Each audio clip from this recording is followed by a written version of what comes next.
I finally found out what had me turned off, and I got that cured. And then I got me a long enough list of reasons to turn me on. And once the lights went on for me, age 25, they've never gone out.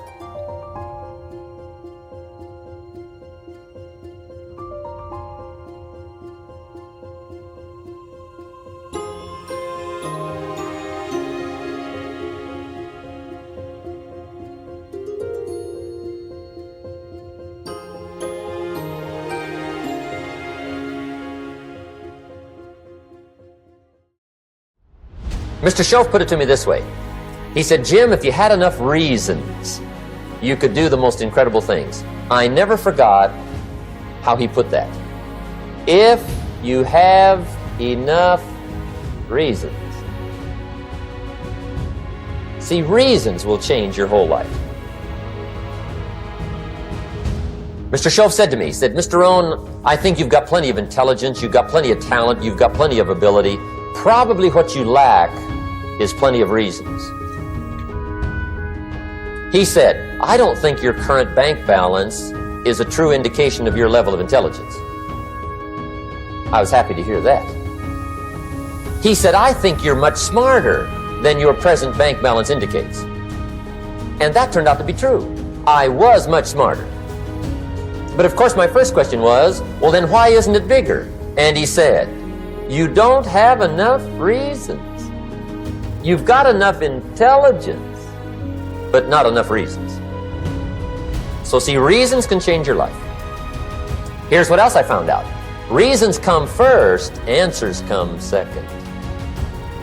You don't get the answers to do well till you get the reasons. Life has a mysterious way of hanging on to all the answers and only gives them up to the people that are inspired by reasons. So reasons make the difference in how your life works out. Now, what are some of the reasons for doing well? Let's go through a quick list called Reasons for Doing Well. First is personal reasons. Some people do well for recognition. Some people do well for respect. Some people do well for the way it makes them feel. They love the feeling of being a winner. Those are good reasons.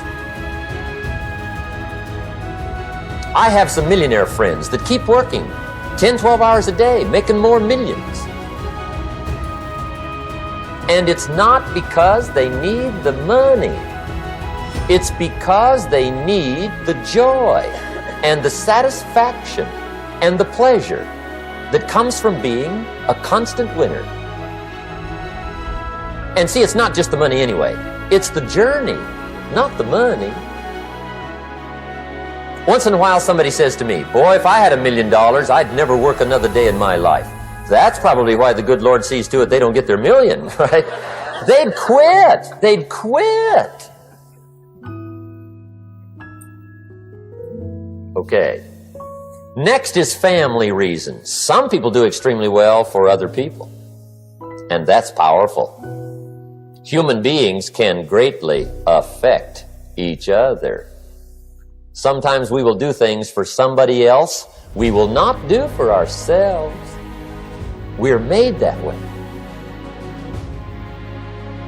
I met a man one time who said, Mr. Rohn, to do all the things I want to do with my family around the world, he said, I got to have at least $250,000 a year. I thought, incredible. Could a guy's family affect him that much? And the answer is, of course.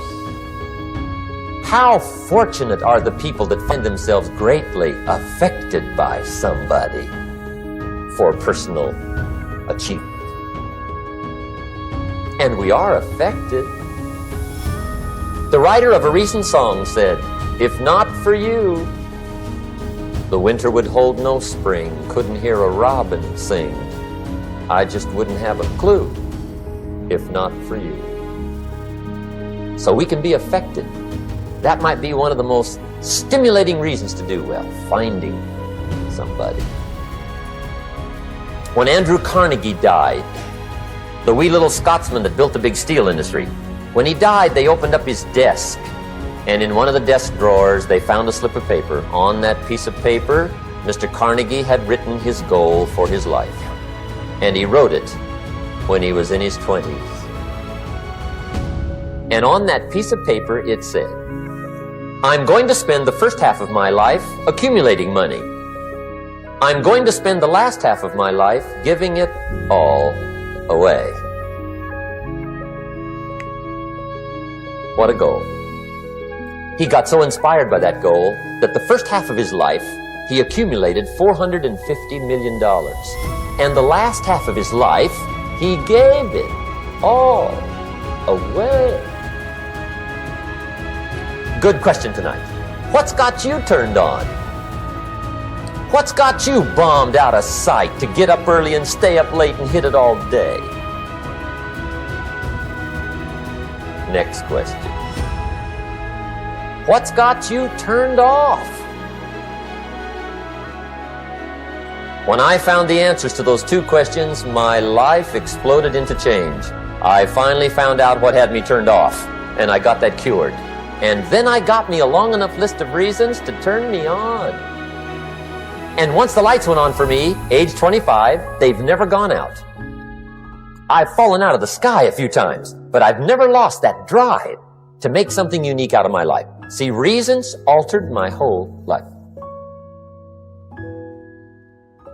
Now, there's another list of reasons called nitty-gritty. Hard little reasons.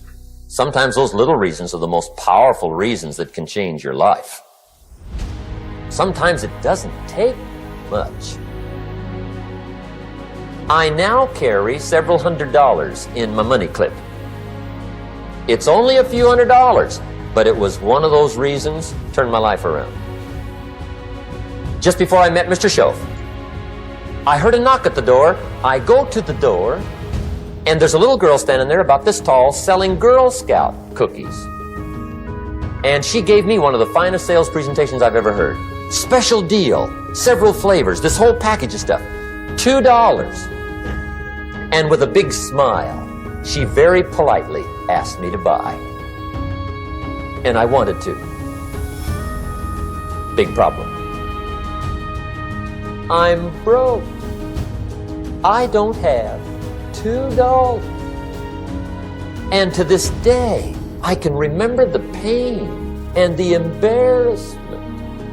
I'm a father. I'm a husband. I've been to college. I'm working. I'm 25. I don't have $2. And I didn't want to tell her that for some reason. So I did what I thought was next best. I lied to her. I said, hey, look, I've already bought lots of Girl Scout cookies. I've still got plenty stacked in the house, which was not true. But it seemed to get me off the hook for the moment. She said, well, gosh, that's wonderful. Thank you very much. And she went away. When she left, I closed the door, and that was the day I said to myself, I don't want to live like this anymore. I've had it with lying, and I've had it with being broke. I'm never going to let this happen to me ever again. I promised that day I would work as hard as possible and would always carry plenty. It took me a little while, but now I do. It was one of those reasons. And I guess I carry plenty for two reasons. One is the way it makes me feel, but also in case I bump into another Girl Scout selling cookies. Right? I'm ready.